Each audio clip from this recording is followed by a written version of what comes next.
Structures are shaky throughout for all mankind. President Ellen Wilson, Jody Balfour, is under attack. Her sexual orientation and that of First Gentleman Larry, Nate Cordray, could destroy her administration. Margot, Ren Schmidt, breaks down saying goodbye to Sergei, Pyotr Adamczyk, her great, unconsummated love.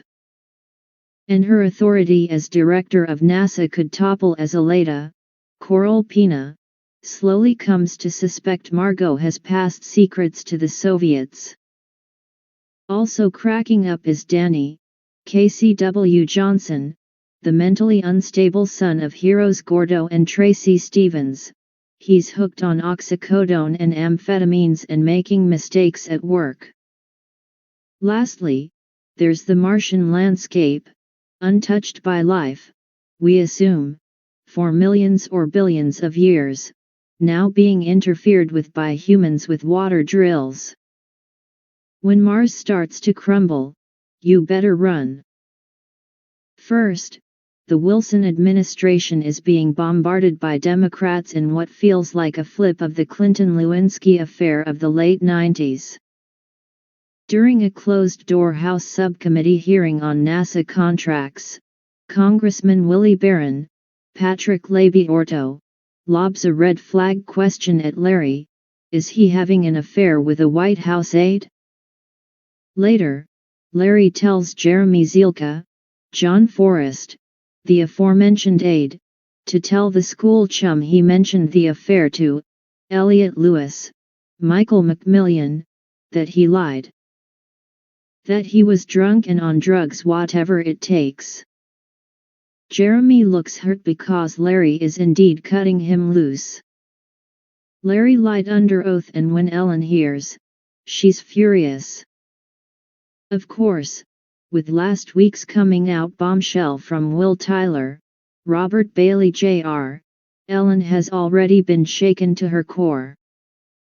By the end of the episode, she covertly takes a plane to visit her old lover, Pam Horton, Megan Leathers.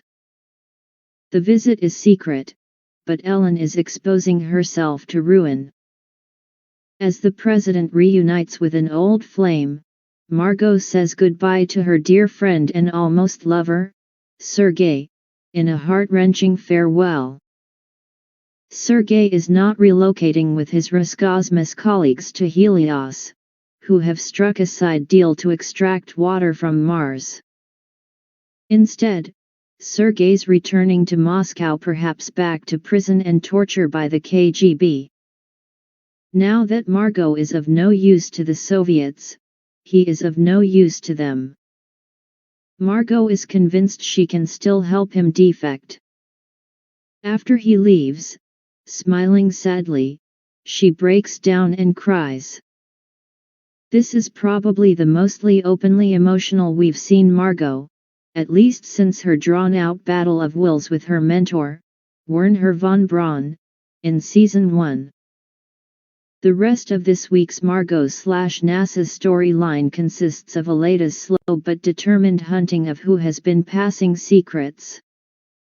She meets with her ex-husband Victor, Jorge Diaz, for help narrowing down who might have had access and motive. He suggests the culprit may not be someone who worked under Aleda, but someone who employed her. The penny drops when Aleda, walking through NASA's lobby looking disconsolate, sees Margot's official portrait and has an aha moment. The last major Earth storyline involves Jimmy, David Chandler, who's still hanging around a bunch of NASA conspiracy theorists. Danny and Sunny Hall, Taylor Dearden, visit NASA pretending to be boyfriend and girlfriend, with Jimmy showing her the place he practically grew up in.